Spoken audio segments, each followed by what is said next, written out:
Welcome guys back to another video. As you can see, the infamous Mazda CX5 with the oil pressure is back, unfortunately.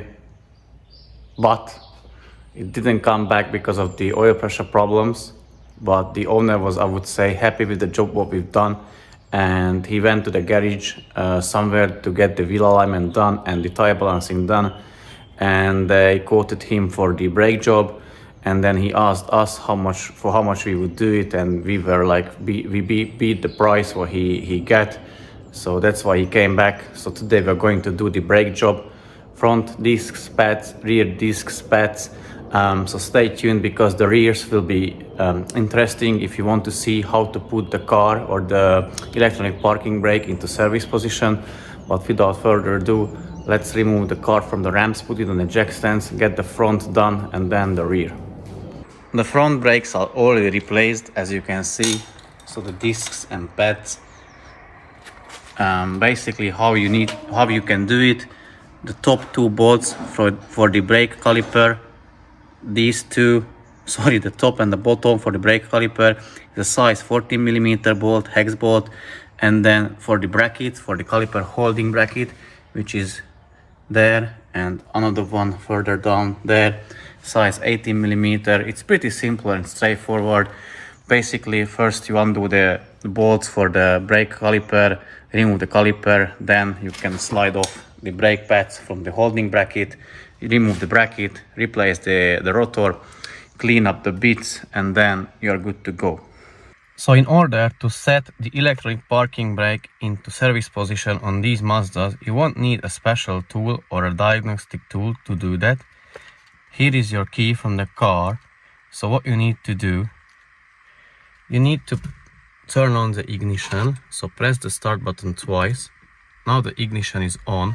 Release the parking brake, so press the brake pedal and release it. And now the electronic parking brake is off.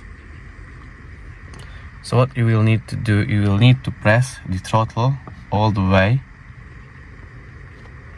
pushing down on the electronic parking brake button and switching off the ignition and then switching it back on within 5 seconds.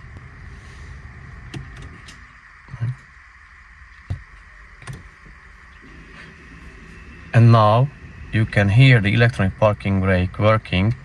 And as you can see, that yellow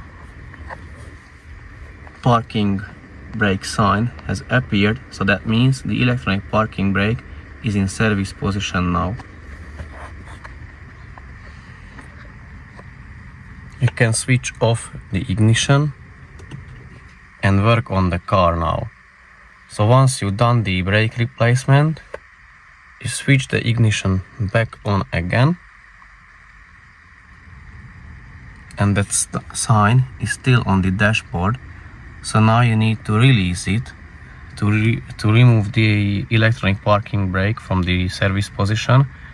In order to do that, you will need to again press fully the throttle and pull on the electronic parking brake button, and then switching off the ignition and switching it back on within 5 seconds. And now you will hear again the parking brakes working, and now you can release it, and as you can see, the sign from the dashboard has disappeared. So that means the parking brakes are out of the service position. I am done with the rear brakes as well, discs and pads. As you could see from the previous clip, that was a different Mazda, that was the Mazda 6, but the same rule applies to the CX5 or the 3 if you have the electronic parking brake, how to put it into service function. And basically the rears are a bit easier. There are two 14mm bolts for the caliper and another two 14mm bolts for the caliper holding bracket. So one is down there and the another one is below. So that's how you remove them, and then you can replace it with the new parts. And then from the clip you can use the second part or second option when to leave the car or exit the car from the service function.